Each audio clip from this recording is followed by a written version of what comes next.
बहुत शुक्रिया मैम अपनी बात रखने के लिए। अब मैं नेक्स्ट स्पीकर के तौर पे ब्रह्म सर से रिक्वेस्ट करूंगी कि वो आए और अपनी बात रखें।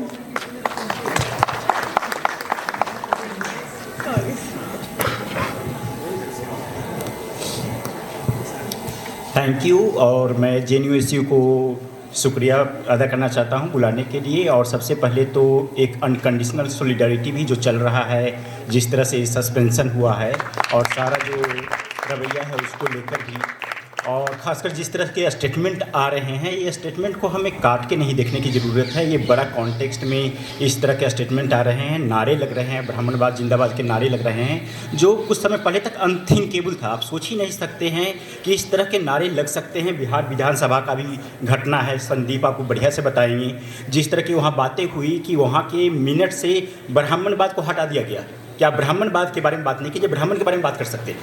तो ये एक अजीब तरह का सिचुएशन है जिसमें हमें बात करने की ज़रूरत है। और मैं 2-3 बातें रखना चाहूँगा, लेकिन उसके पहले मैं कहूँगा कि थोड़ा सा ज़्यादा ही मेल पैनल हो गया है। आप लोग भी उस तरह की इमेज, अगर हम एक प्रोग्रेसिव और अल्टरनेटिव पॉलिटिक्स की बात करते हैं तो हमें चाहिए कि उस तरह का रिप्रेजेंटेशन भी हो, हर एक प्लेटफॉर्म पे उस तरह का रिप्रेजेंटेशन हो जहाँ पे उस तरह का दिखाओ। तो वो हमें थोड़ा सा वो मेंटेन करना चाहिए। I think that like we should be very very clear and very very like concrete about this kind of platform also.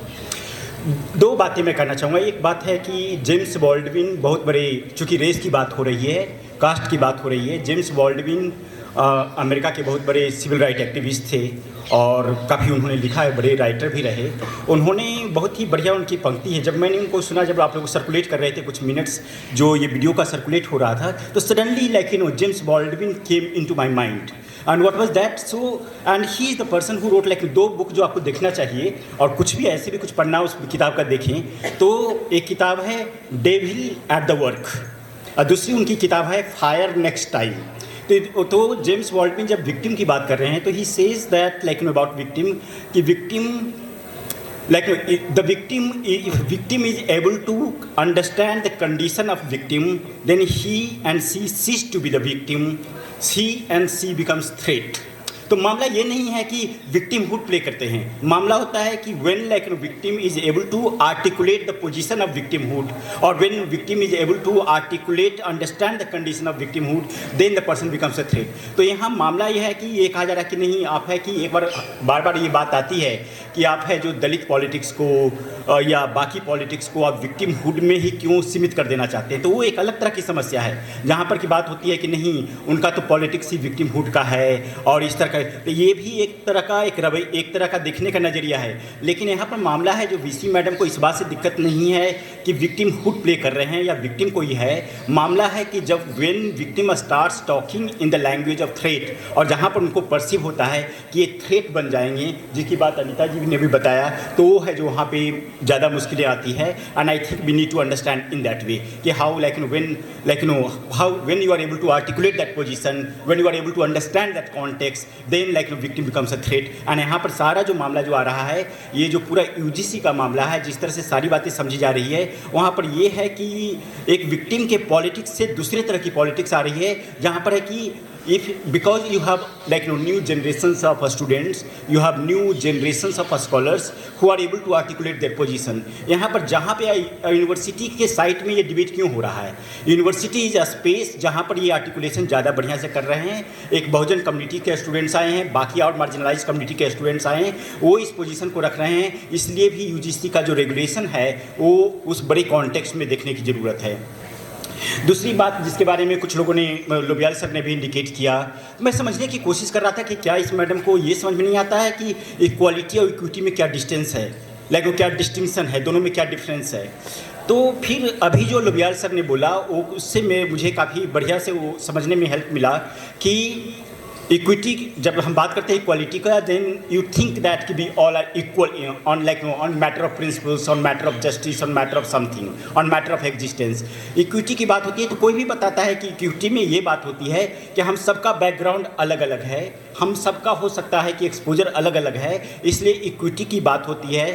तो ये बात होती है कि हम उस सारे कंडीशन को देख के हम समानता की बात करेंगे। वो बता रहे कि सारा बात वो बार बार इक्विटी बोल रही है, बार बार बाबा साहब अम्बेडकर को कोट कर रही है, लेकिन जो उसका पूरा जो एक इंटरप्रिटेशन है, जो इंटरप्रिटेशन बन रहा है कि हम उसी तरह की इक्विटी रखना चाहते हैं जहाँ पर वो है ना गोरख पांडे जी का जो गीत है कि बड़का को बरकन छोटका को छोटकन हिस्सा बराबर लगाई, तो उनका जो इक्विटी का मामला वही है कि बड़का को उसी तरह का इक्विटी है जो चलता रहे, उसी तरह का बना रहे। दूसरी बात मैं कहना चाहूँगा कि यूजीसी को लेकर जो सारा एक तो है कि यूजीसी का किस तरह का रेगुलेशंस आया, किस तरह से उसको देखें, उसका अपना भी एक बहुत तरह का इंटरनल क्रिटिसिज्म है। लेकिन अभी जो मामला है, जो यूजीसी के आने से ये जो बात हुआ है, उसमें क्या हुआ है कि एक तरह के नए तरह की लामबंदी हुई है और ख़ासकर now the savarnas are getting more emboldened, एकदम पूरी तरह से इम्बोल्डेंड है, पूरी तरह से आगे आके मैच खेल रहा है, एकदम फ्रंट पे आके मैच खेल रहा है, फ्रंट पे आके सारी बातें कर रहा है, जो कि अपने आप में ही रिसेंट हिस्टोरिकल टाइम में क्वाइट अनपैरेलल है। तो हमें लगता है कि जो चीज़ें जो अभी उभर के आ रही है, जिस तरह से सारी बातों को नया तरह का आर्गूमेंट पेश किया जा रहा है कि आप है जो इक्वलिटी की बात ही नहीं कर सकते हैं, आप ये मान के चलें कि सोसाइटी जो ऑलरेडी इक्वल है, जो जहाँ पे है वहीं पे ठीक है, तो एक नए तरह का डिबेट आया है। और इसलिए हमें लगता है कि ये मामला है जो सिर्फ ये नहीं सीमित किया जाए कि ये यूजीसी रेगुलेशन का डिबेट है, अभी है जो नए तरह का फोकस लेते हुए हमें इस डिबेट को आगे बढ़ाते हुए हमें लगता है कि यूजीसी के रेगुलेशन पे एक नए तरह की लामबंदी करते हुए उसको उसी लेवल पे जाके एक मोबिलाइज करते हुए उसको डिफीट करना ज़रूरी है। यूजीसी रेगुलेशन को उस लेवल पे डिफेंड करना ज़रूरी हो गया है, क्योंकि अगर आप एक लेवल पे जुडिशियरी से लेकर बाकी लोगों ने जिस तरह से मोबिलाइज हुए हैं, वो मोबिलाइजेशन सिर्फ है जो यूनिवर्सिटी के लेवल का मामला नहीं है, ये मामला है जो एक नए तरह का मामला है और मुझे लगता है कि इसको नए लाइट में देखने की ज़रूरत है। फाइनली मैं बात करूँगा अपने ही केस से।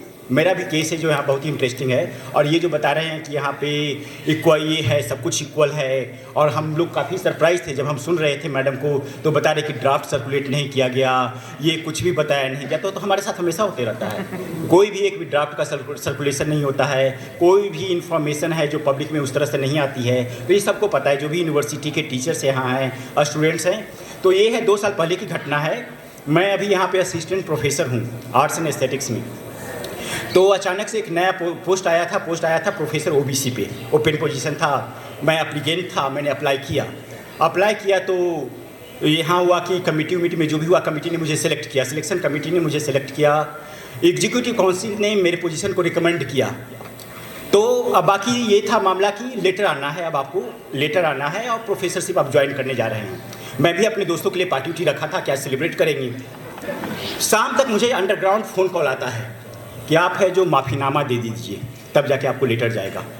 कि माफ़ीनामा, किस बात का माफ़ीनामा दे दें? तो आप apology, unconditional, you should submit unconditional apology if you want that letter.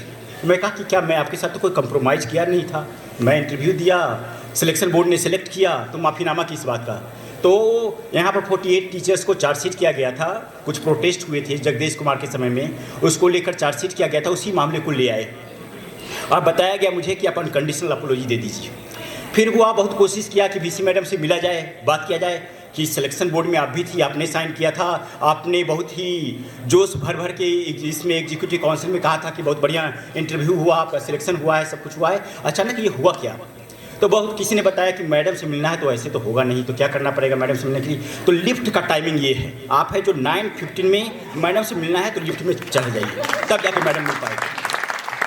किसी ने जो और भी आए, बहुत तरह के और भी सजेशन आए, कुछ और भी उस तरफ की जो हमारे संघ के टीचर, उन्होंने कहा कि और भी आप कीजिए ना, कि वो हैं पंडित जी हैं यहाँ पर, ये रेक्टर हैं, ये प्रोफेसर हैं, आप थोड़ा सा जाके बेसिकली आप चरण कमल में उनके झुक जाइए और आपका काम हो जाएगा। तो ये सब चलता रहा। यहाँ पर ये दिखा है, तो मैं ये कहने की कोशिश कर रहा हूँ कि एक प्रॉपर एक इंस्टीट्यूशनल वे में सारा सिलेक्शन हो गया है, वो क्या कारण रहा कि लेटर नहीं आया। तो इसके 2-3 बात है कि एक तो आप बता सकते हैं कि ये केस हुआ है, ये केस था आपके लिए इसलिए नहीं आया है, लेकिन यहाँ पर ये भी बता रहे हैं कि आप इनको चरण वंदना कर लीजिए, आप इनको ये कर लीजिए, खुश कर दीजिए, तो आपका ये सब कुछ हो जाएगा। तो अभी भी किस तरह से सिस्टम चल रहा, खुद भी बताई, जब मुझे बाद में मुलाकात हुई तो खुद भी बताई कि देखो मैं तो अपनी तरफ से सब कुछ कर दी थी, लेकिन कुछ लोग हैं, प्रेशर बहुत ज़्यादा था। तो कौन लोग थे, किस लोग का प्रेशर था जो जिसका आप प्रेशर झेल नहीं पा रही है, जिस तरह की आप बातें बोल रही है, और कौन से लोगों को आप खुश करना चाहती है। तो बहुत सारी बातें हैं जिसमें मुझे लगता है कि एक तो है कि इंस्टीट्यूशनल फ्रेमिंग के लेवल पे हम लोग बात कर रहे हैं, दूसरा है जो पूरा जो ओवरऑल एकेडमिक कल्चर है, जिसमें कि हर एक लेवल पे आपको बहुत सारी कठिनाइयों को सामना करना पड़ता है, फेस करना पड़ता है, और सारी बातें हैं जिसके लेकर हम बात कर सकते हैं। लेकिन thank you again for inviting.